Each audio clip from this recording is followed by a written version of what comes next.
Okay, so last time we pretty much we actually derived this expression as to where it comes from, and this is to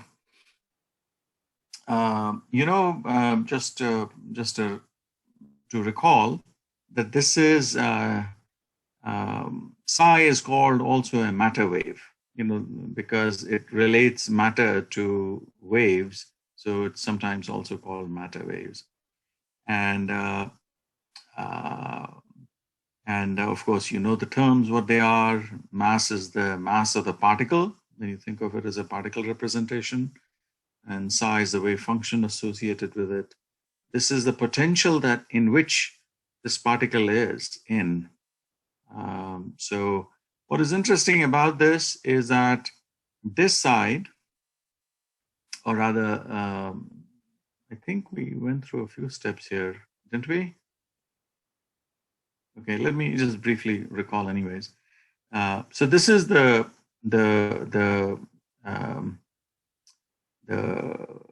Schrodinger's wave equation. Now, notice the one below is called the time-independent version. So this has space and time. So this has x and t. So it varies with space and time. So you think of it like a traveling wave, at different times it is at different places. So, so this is the overall representation. But this is time independent. So here, we are not so much worried about the time part of it, but we are worried about the spatial extent of this particular wave. So the question is, how do we come from here to here? How do we get there? Of course, the way that you do it is through what is called separation of variables. Did we talk about this last time? Yeah, we kind of derived the Schrodinger equation, but yeah, I'm pretty sure we went through this. Okay, let me switch to the book pages. If you have a book, you can open it. Let me show you where this is done, and we'll go through it very quickly.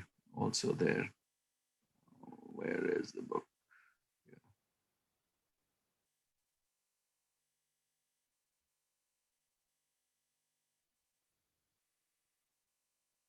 Okay, can you see this? Yes. Okay. All right. So here's the wave equation. I'm going to go through the steps. Now, this derivation, you don't need to know the mathematical part, but conceptual as to what is going on, you should. You should be able to describe what has happened to get to the final result. But mathematically, I'm not going to ask you to derive this. So this is the equation that we're talking about. So what we do then is do a separation of variables. Now, people get confused with small psi and capital psi, so make a distinction. This capital psi is a function of x and t. Small psi is a function of x only, and phi t is a function of time only. So effectively, you take a function, any function that has both space and time dependence in this case, and you say, well, this can be represented as a product of two functions. One is that is spatial dependence only, and the other one is time dependence only. And so essentially, this is what is called separation of variables. So you use separation of variables method to present this in this particular manner. Once you do that, then you use the psi and do exactly the partials here. Take the partial with x 2 times, take the partial once, and try to equate it. And then something will come out of it, right? So you replace psi xt with the one that we are showing here. So you do that. I'm going to skip the steps. You can go through it. And what you will find that after you have done that, you arrive at a result. This is the Schrodinger's wave equation after doing separation of variables. You arrive at a result where this left side is a function of x only. right side is a function of time only. Okay. Now, the only way this equality can be true is if it is a constant. So and that constant, let's call it eta. Okay. So this is equal to eta. This is equal to eta. So take this right side, yeah, and then equate it to eta, and you solve this. This is the first order differential equation. And when you do the solution, again, I'm not going to ask you, but this is an important result. This you should know. In this form or the form later, or this form. So what you notice is the solution is of this particular form. Let me magnify it so that it shows up as a small screen. Is it better or worse? It's much better. Is it too big? Okay. I have a small laptop. So. Actually, the way you had it before is perfect. Okay, let me go back then. Okay, so notice that what we have then, when you solve this, and eta, we don't know the constant yet, what that eta is, right? It's just that we know that it should be a constant. And it's called the separation constant, right? So we're just calling it a separation constant. And when you solve for phi t, what you find that it looks like this, e to the power minus j eta over h bar t, right? Now, e to the power j, this looks like this is omega, which is the angular frequency, because the angular frequency functions are like this, right? Wave functions are represented as e to the power minus j omega t. So this is omega. So omega is eta over h bar. And if it is eta over h bar, then what should eta be? It should be energy. Does everybody get that? Because E is h bar omega, which is h nu, which is Einstein's thing. So how's the exponential form? How did you get that in the first place? The E? which E? This E? When you're solving for the constant or solving for yeah, this is the first order differential equation. Just review your equation stuff. This is fairly straightforward. This equation will give you this solution. So just review your differential equation. I can't possibly go through that now. Okay, is everybody okay though? Yeah, we're good, I think. Yeah, I think you need to review that. So this is a first order differential equation, and the solution of this takes on this particular form. So that the separation, so essentially the separation constant that we figured out, eta, is the total energy of the particle. Now, if you go back and think about it, that kind of makes sense. If something is only space dependent, and something is represented as on this right side, left side is only space dependent, right side is only time dependent. What is common between the two? I mean, the common has to be the energy. So you can see it comes out quite nicely in that. So the concept associated with this, you should be familiar with. That each step, this you should know that it is an once you do this of variables, phi t turns out to be this. Okay, where you already know that I'm going to write it here. The capital psi of xt, this is the capital, is the small psi x times phi t. So we have figured out why phi t is. Phi t is an oscillation. So this is like a sinusoid type, right? So, all right, now then you go back to this expression, you say, aha, this was eta. We figured out this eta energy. So let's use this and equate it to energy. So that is what is done here. This is the left-hand side, which was a space dependent, and you equate it to energy. And of course, you bring it to this side, and then that becomes 0. So this is the time-independent Schrodinger's wave equation. So this is time-independent Schrodinger's wave equation. Now in the slide, it's the same equation but written in a different form, where E is well, I mean that one doesn't have, that's the full equation. Okay, so this is time-independent. Now, the question then arises, what is the physical meaning of this wave function? What does it mean? Okay. So what we are, if you read the book, I mean, of course, right, if you read it, it's ultimately trying to use a wave function to describe the behavior of an electron in a crystal. This is what we want to do. We want to use this function to describe the behavior of an electron in a crystal. Okay, so, all right, so this is what we started out with, separation of variables. We found out that E phi t is equal to this. So effectively, this is what we get. I'm just running through the steps here. Okay. People get confused, so I'll underline this. This is a total wave function. Okay, psi x is it's a complex function. It cannot by itself represent a real physical quantity. So it doesn't represent anything physical, real quantity. But what's postulated, what came out of this, the good thing that came out of this is that if you take magnitude squared essentially is take the complex conjugate of it, multiply it, right? So mathematically, this is what you're doing, magnitude squared.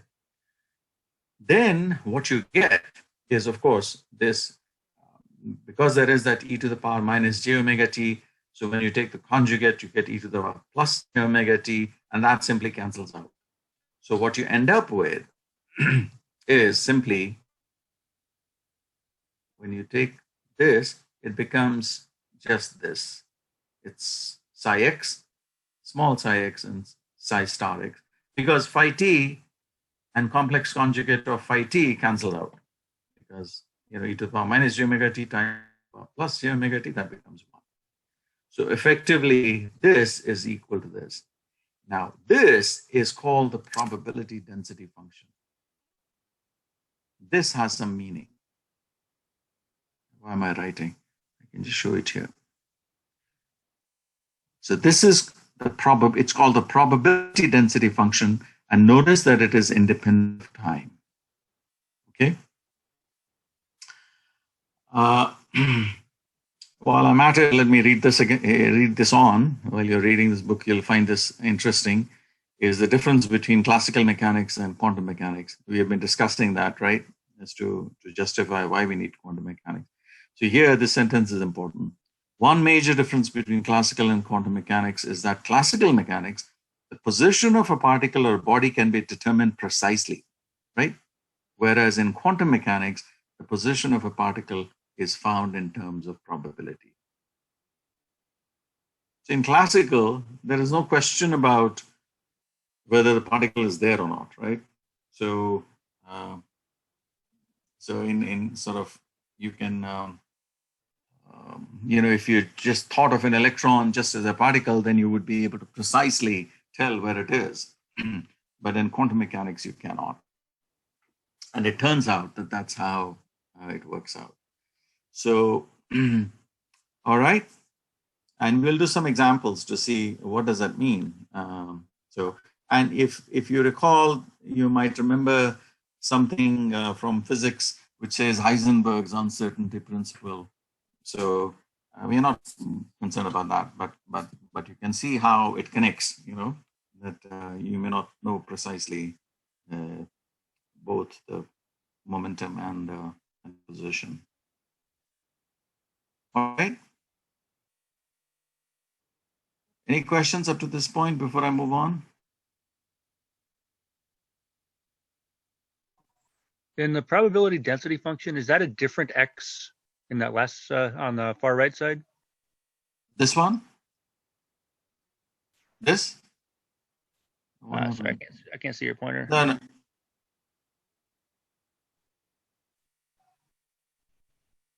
What happened to Yeah, right my- there. No, this one, right? No, this is the same X. Oh, okay, thank you. Yeah, it's almost written as a chi, but it is the same X. Why am I not getting my pen back?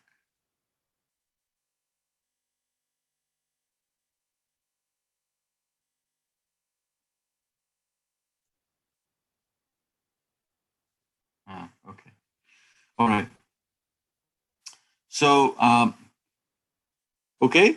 So this has a physical meaning because it means probability density. Now, again, I'm repeating, you don't need to know the derivation, but you need to know the logic of what is happening and what is the outcome. Okay. Now, since it is a probability density function, and if you are talking about a probability of it being present somewhere in X, and wherever it is, it's an oscillatory function, right? E to the power minus j omega t type. That if you were to integrate from minus infinity to plus infinity, you should find the particle. It should be one. Meaning, if you say that there is a particle, right, then it exists somewhere, right?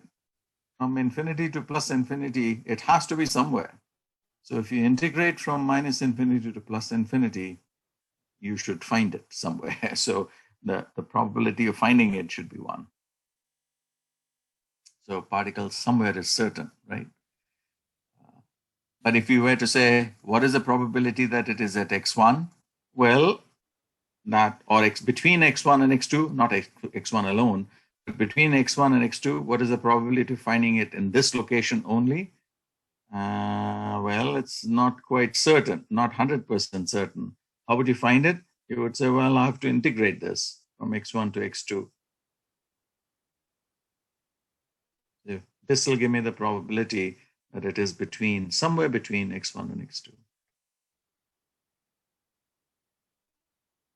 Make sense? So you can also notice from this, as you think about it, the closer is x1, the closer is x2 to x1, right? The certainty of probability of finding there would become less and less, as you can imagine.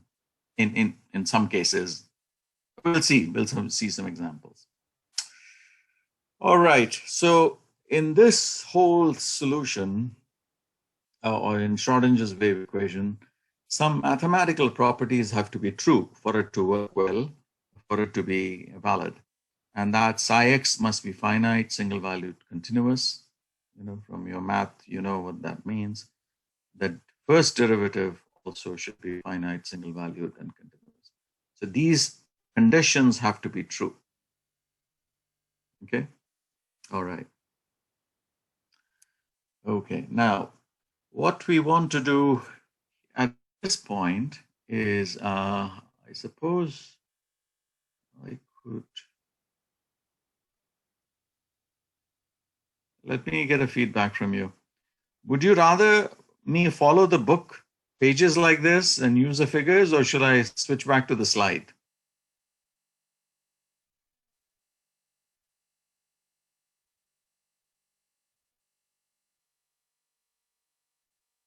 Any comments?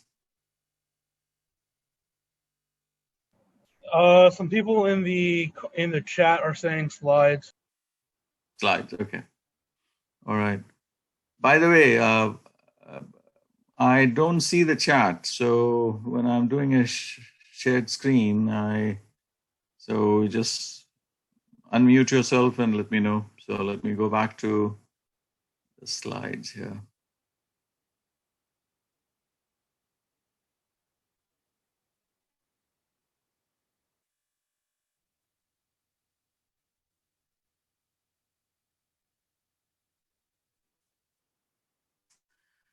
Okay. All right, so we went through this already.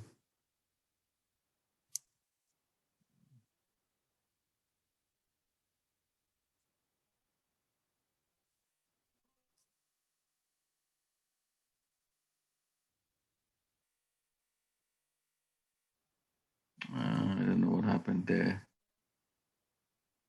Lost my PowerPoint.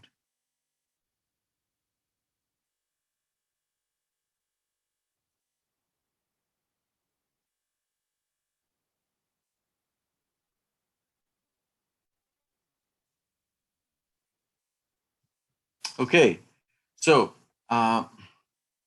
when you think of psi alone as a wave, then the way that we of course write this like a cosine wave, then typically you write it as a cosine if it is a cosine wave, cosine kx minus omega t, where k is called the propagation constant and the value of k is 2 pi over lambda. And omega, of course, is the angular frequency, which we already established is equal to that. So that's just a different way of saying it. We already did this, that it's probability density function. Now, the way that you apply these boundary conditions is that, let's say that this is region 1 with a certain condition. This is region 2 with some other condition. Perhaps there is a potential here, there is no potential here, say something like that. Then it has to be solved for 2 different regions.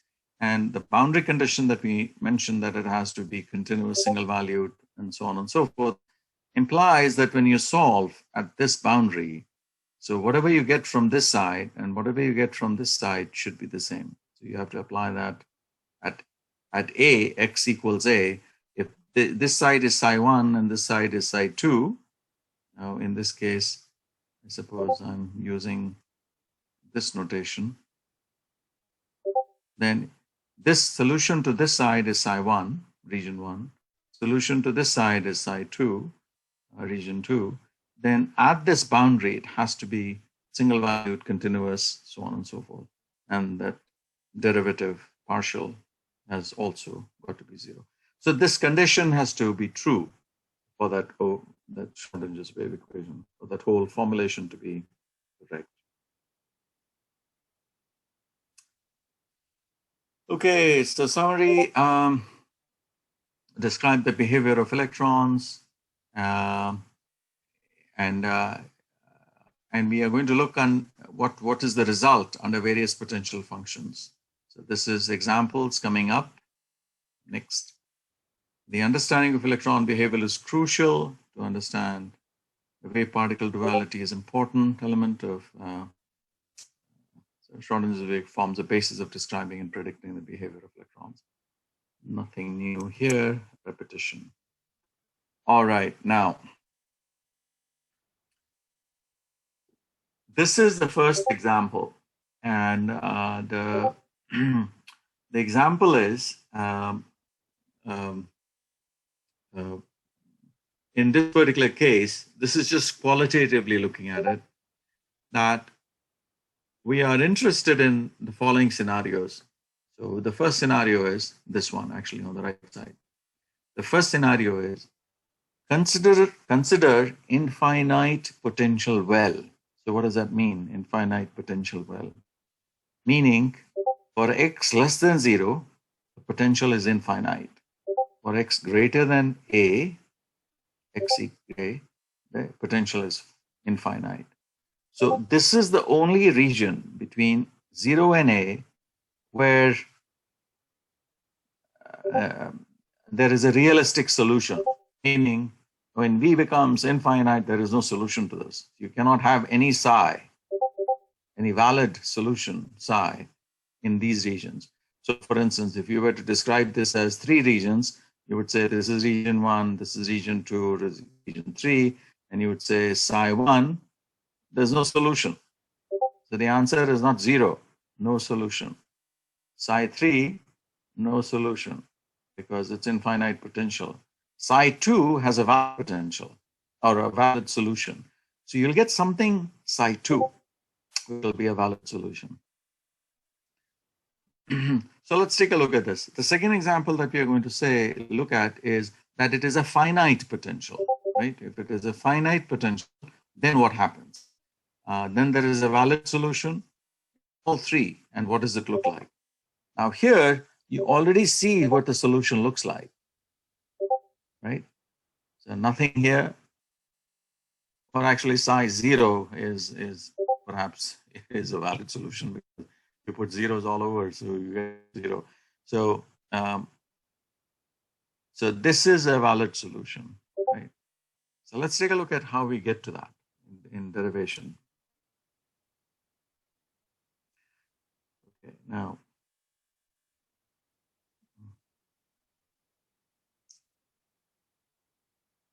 Okay, hang on.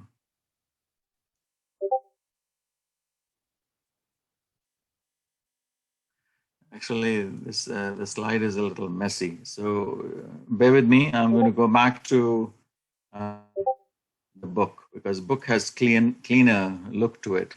These slides are a little too text is a little too, and this might help because when you read the book, you'll see what I'm referring to. Okay, now, so the first example, so we are now beginning to apply, right? So this is application. So the first application is, oh, okay, maybe this is the,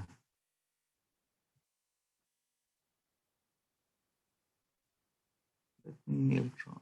Okay, so since we started to talk about infinite potential well, let's talk about this infinite potential well, and then we'll go back to the free space. So if we have an infinite potential well, which is, the picture of it looks like this, right? So region 1, 2, 3, we already described that. Then what we need is to solve the Schrodinger's wave equation for that particular condition.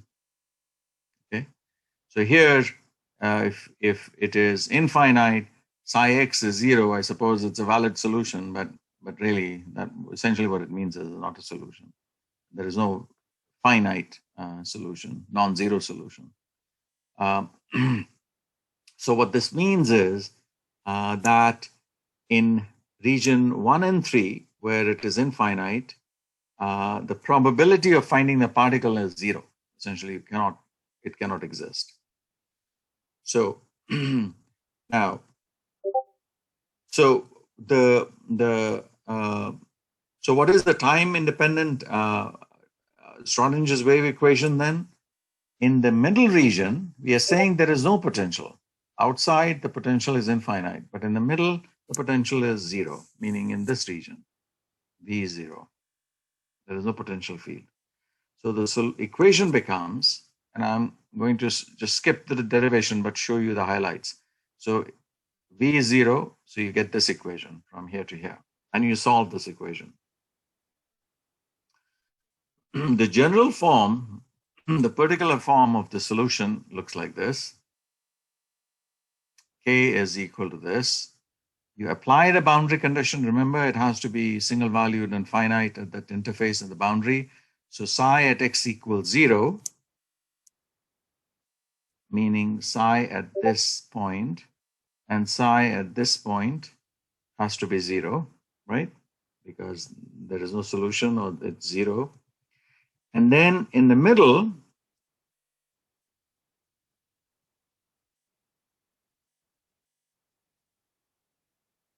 you have a valid solution. So what you do is you use this and solve for this particular form where K is equal to, so you find out what A1 and A2 constants are. I'm going to skip that. So that's what you're doing here. You're using that boundary condition to find out A2. You find A2 and you plug it in.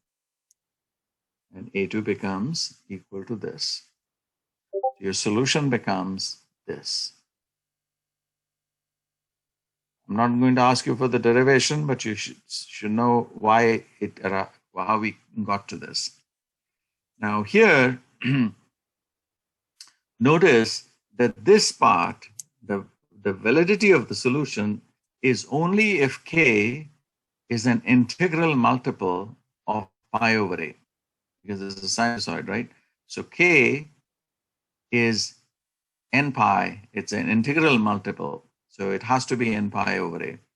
So where n is an integer. So effectively, when you look at this solution, you say, what are the solutions? Well, the solution is, if you were to write this, you would say it's valid for n equals 1. So the first solution will have pi x over a. The second one will have 2 pi x over a. Third one will have 3 pi x over a. So all of those will be valid wave functions.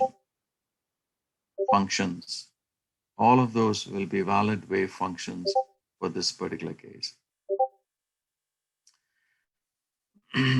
Okay, so all right. So since k is equal to 2, so since k is in integral multiples, we are looking at it integral multiples, and we established that k is equal to 2m e over h bar, that effectively puts energies as integral multiples of some terms, where n is the integer. Okay, this is an important result. So what to say is the solution will have various wave functions, right, with n changing, and associated with each wave function, you'll have E1, E2, E3, and so on and so forth, with the n value changing, going up. Okay, so here, if we were to say, what is E1? E1 is going to be what is the first energy that is allowed. This is the energy of the particle, right? The first energy is h bar squared pi squared over 2ma squared. What is E2? H bar, so this is 4. So 4 I squared over 2ma squared, so on and so forth. For 3, notice that this, you'll replace this with 9. So what we are getting, effectively, what we are getting is a solution to Schrodinger's wave equation, where it puts restrictions on what psi can look like and what the energy of the particle can be. Okay. Now, in other words, if the energy of the particle is not one of these, then it cannot be. There is no valid solution in that infinite potential well. Okay, so this leads to quantization, the idea of quantization. So if we look at what that translates to, is that the energies that a particle can take, can assume in this infinite potential well, where remember, A is the width of the well. This is A. The energy that a particle can have in this infinite potential well, particle with a mass m, is only these. These are the only values. So effectively, it's quantized.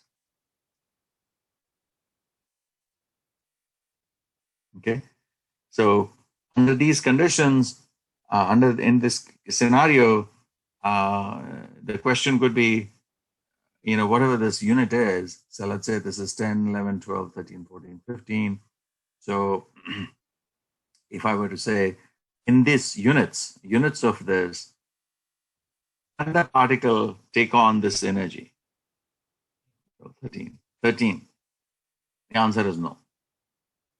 It cannot. Okay, this is not, because you will not get a valid solution to Schrodinger's wave equation. So there is no valid wave function associated with it. So it can take on only these energy values. So that's quantization. Okay, then, so this is effectively, various values of n. Now remember, we said psi changes will be different for different values of n. So what does psi look like when n is equal to 1? So if n is equal to 1, if you look at the solution of psi, go back. This is the solution. So when n is equal to 1, you will get this function as a half cycle. Okay, you'll get this function as a half cycle. So here you'll have k. So if you replace k as 1, you would get n pi over a, right? So k for n equals 1 would be pi over a. Then it'll be 2 pi over a. Then it'll be 3 pi over a, and so on and so forth. So pi over a is a half cycle. 2 pi over a is a full cycle. This is 1.5 cycle. So that's how, if you were to look at what is psi for various values of k, you get the following. You get a half cycle for the first one, then you get a full cycle, and then you get 1.5, and then 2, and so on and so forth. Okay. And what is interesting about this is also, remember this, the physical meaning is associated with the size star or the magnitude. This is the probability density function. So if psi looks like this, what does a psi star look like? You take this and you multiply it with, with it. So you get a function like this, right? So this multiplied with each other, you'd get something like this. So effectively, let's do that mathematically. Let's see what it's looking, and then we'll interpret.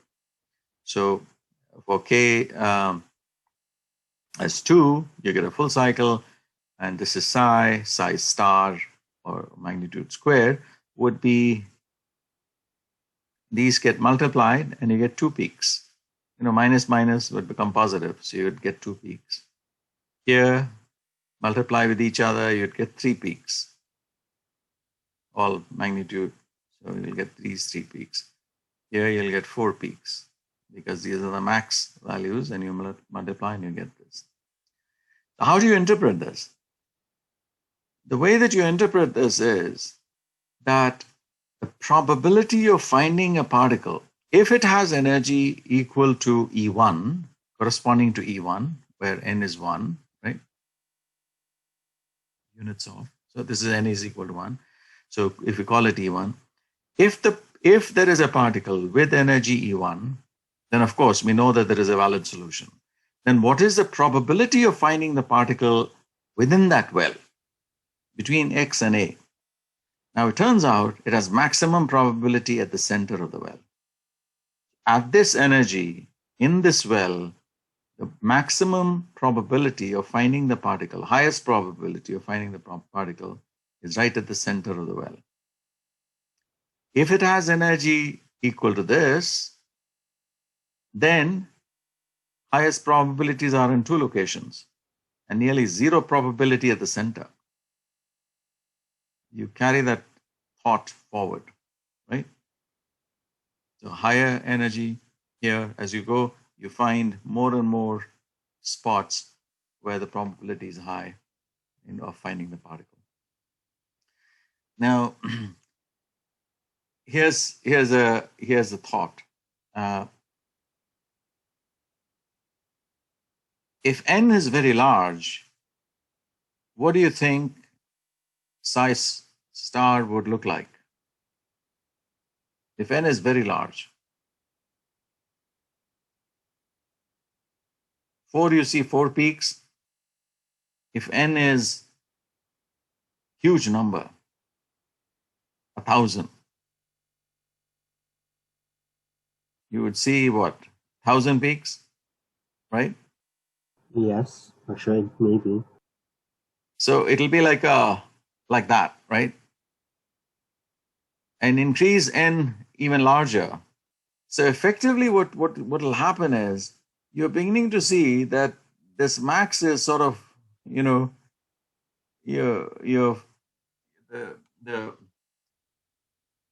probability of finding the particle is not as localized as it is below here, down here, right?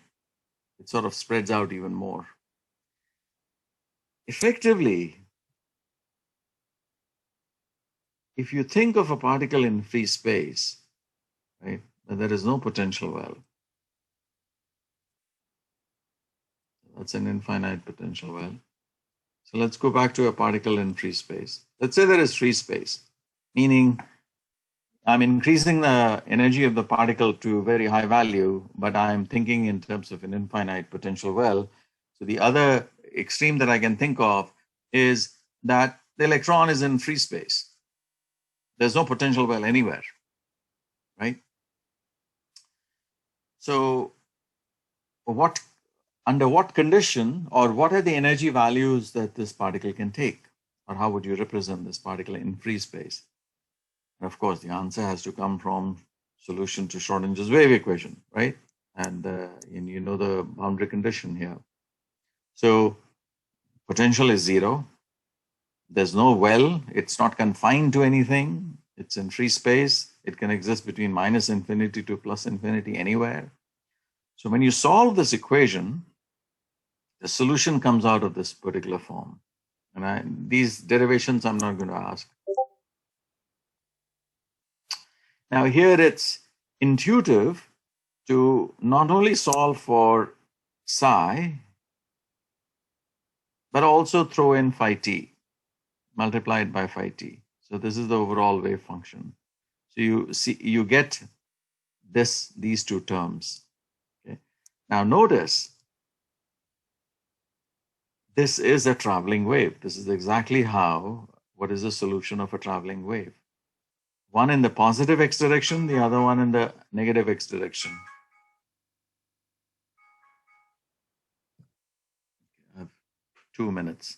So one in the positive x direction, the other one is in negative x direction. And the interesting part is, it does not place any condition whatsoever on the values or quantization of E. There is a valid solution for any value of E.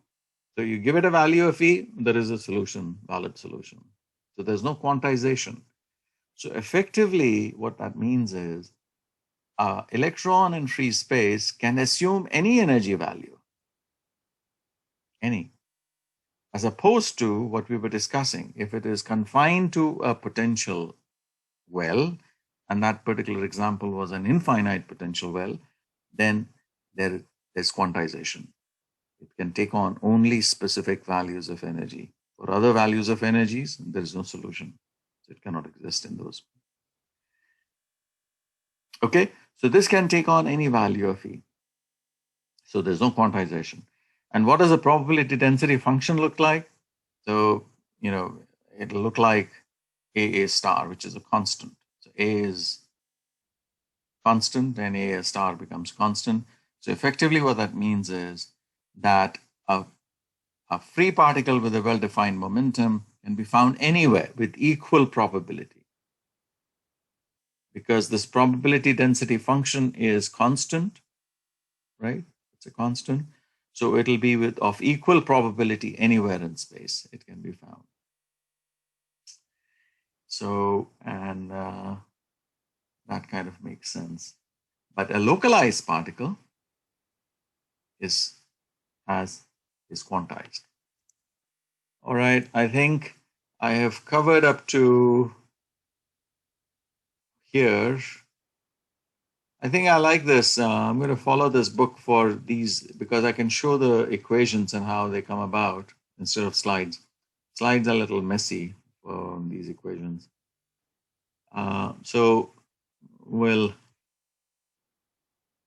And you notice how I'm going through, I'm not focusing on the derivation, but the concept associated with it.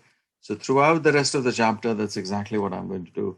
So as you're reading through, try to understand what is going on and the meaning of it rather than the derivation.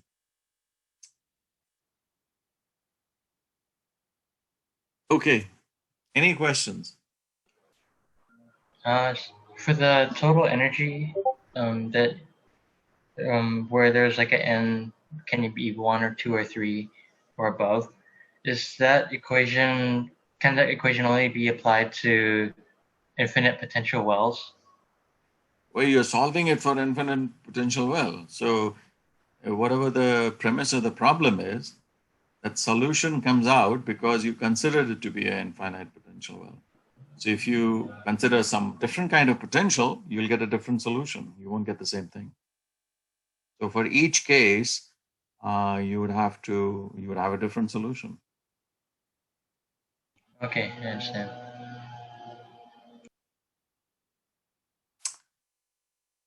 Okay, any other question?